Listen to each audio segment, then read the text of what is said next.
প্রকাশ পেল ঢাকার উত্তরার মাইলস্টোন স্কুলের উপর বিমান বিধ্বস্ত হওয়ার ঘটনার মূল কারণ। এটা যে একটি ষড়যন্ত্র ছিল সেটা এখন বোঝা যাচ্ছে, এবং কী কারণে কেন এটা হয়েছে সেই ঘটনাও আমরা দেখব। তো এই যে পেজটা রয়েছে, এই পেজে কিন্তু একদিন আগেই এই সতর্কবার্তা দিয়েছিল, কিন্তু কেউ সেভাবে খেয়াল করেনি বা এটাকে গুরুত্ব দেয়নি, আমলে নেয়নি। এর আগে কিছুদিন আগে কিন্তু বিমানে বোমা বিস্ফোরণের ঘটনার কথাও জানিয়েছিল, সেখানে কিন্তু খুঁজে কোনো কিছু পাওয়া যায়নি, যার কারণে হয়তো এই ধরনের কোনো গুরুত্বও দেওয়া হয়নি। তো এই পেজ থেকে আবার বাংলাদেশ এবং ইন্ডিয়ার জন্য প্রার্থনা করতেও বলা হয়েছে। কি আছে সেখানে, মূলত কারণ কি বা কেন এমনটা হচ্ছে সেটা দেখতে হবে অবশ্যই খতিয়ে। তো দেখা যাক, আমরা দেখব আসলে বিষয়টা কি সেখানে। এই পেজই বা কীভাবে আগে থেকে সংবাদ পেল, এবং সংবাদ পাওয়ার পরে কেন সে সংবাদ প্রকাশ করার পরেও কেন গুরুত্ব দেয়নি, এর নেপথ্য কারণ কারা, কি ছিল, কে হ্যান্ডেল করেছিল, কেন স্কুলকেই বেছে নেওয়া হলো টার্গেট হিসাবে, সব কিছুই আজ খোলসা হবে এই ভিডিওতে। তা সবার আগে সকলের কাছে অনুরোধ, চ্যানেলটি সাবস্ক্রাইব করবেন, একেবারে নতুন। আগে চ্যানেলটা এই সংক্রান্ত ভিডিও দেওয়ার কারণে স্ট্রাইক মেরে দিয়েছে, যার জন্য নতুন করে আবার আপনাদেরকে সত্য জানানোর জন্য চলে আসা এখানে। তো নিউ বাংলা এডিশনের পক্ষ থেকে সবাইকে স্বাগত জানাচ্ছি। তো চলুন আমরা একটু বিশ্লেষণ করে দেখে আসি এই যে নিউজ বা এই যে পোস্টের এই যে পেজের যে পোস্টগুলো, এগুলো আমরা একটু নেড়ে চেড়ে দেখে আসি, বিস্তারিত কথা তারপরেই বলবো। তো আমরা যদি এই ছবিটি চ্যাট জিপিটিকে দিয়ে বলি যে আসলে এখানে কি বলতে চাওয়া হচ্ছে বা এখানে পরামর্শ কি, তো চলুন আমরা দেখে আসি চ্যাট জিপিটি কী বলে আমাদের। তো এখানে এই যে ছবিটা দেওয়া হয়েছে, তো চ্যাট জিপিটি জানিয়েছে এই ছবিতে দেওয়া ইংরেজি লেখাটির বাংলা অনুবাদ হবে আমরা গোপন থাকি এক বিশেষ কারণে। অর্থাৎ যে পেজটা থেকে এই নিউজ করা হয়েছে সেই পেজটার নামের অনুবাদটা এরকম, এবং সে যে লেখাটা লিখেছে বা পাবলিশ করেছে সেটার অর্থ হচ্ছে একটি স্কুল ভবন ধসে পড়বে, অনেক শিশুর মৃত্যু হবে, আমরা একটি ভয়ঙ্কর বিপর্যয় দ্রুত আসতে দেখছি। এটি হবে একটি, বাকি অংশটি সিমোর এর কারণে দেখা যাচ্ছে না, মানে ওইখানে বিস্তারিত ছিল না তাই। তো আমরা যদি এর পুরো লেখাটা দেখি, তো এখানে যেহেতু সে আগে থেকেই সতর্ক করেছে, এই ভীতিকর বা বিভ্রান্তিকর তথ্য সে দিয়েছে, সেই হিসাবে আমাদের উচিত ছিল এখানে আমাদেরকে আসলে সতর্ক হওয়াটা, বিষয়টা একটু হলেও নজরদারিতে রাখা। তো আমরা তার আরও কিছু, এই পেজ থেকে যদি আমরা আরও কিছু ছবি এবং তার আরও কিছু পোস্ট আমরা নিয়ে দেখি, তাহলে দেখা যাক সেটা কি বলে। তো আমরা পরবর্তীতে আরেকটা ছবি এবং আরেকটা পোস্ট ওই একই পেজের দিলাম, দিয়ে দেখি চ্যাট জিপিটি এটার কি দেখায় আমাদেরকে।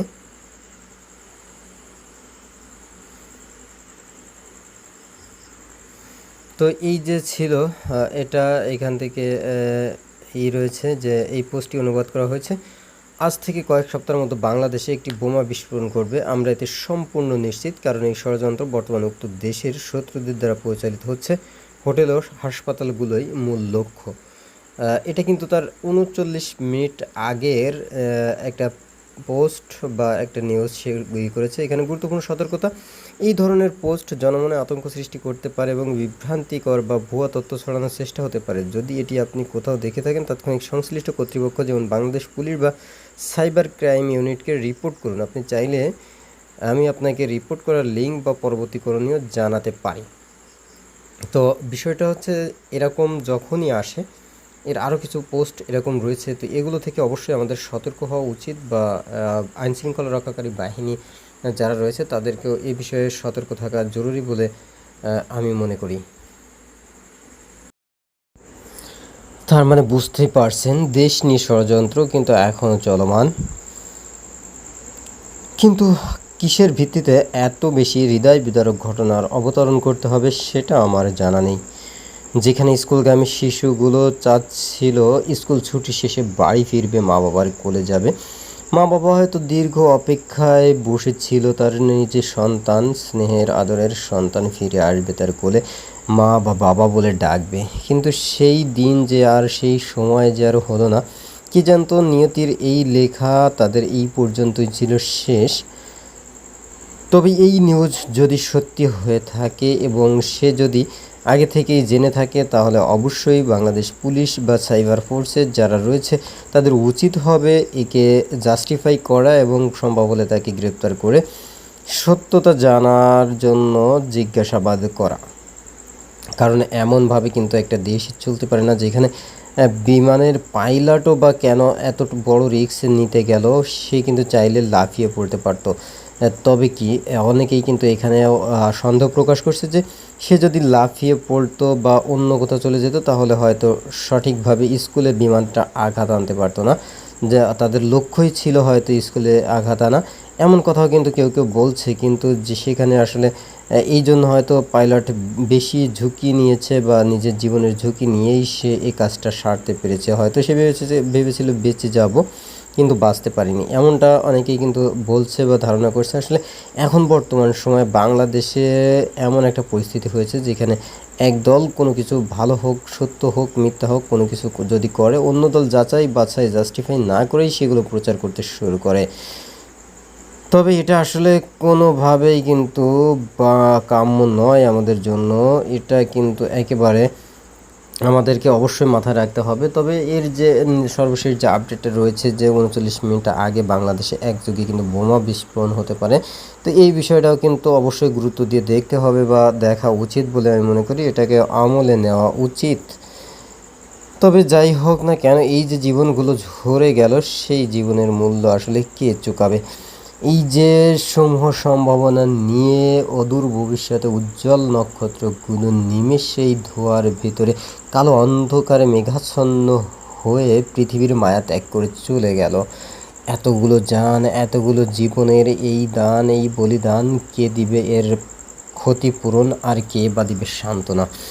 মা বাবা বা যাদের গিয়েছে, স্বজন যে হারিয়েছে, সে তো আসলে বুঝতেই পারছে, তাছাড়া অন্য কেউ ওভাবে আমরা বুঝতে পারছি না। তবে এইগুলো আসলে জীবনের জন্য হয়তো শোচনীয় বা শিক্ষণীয়।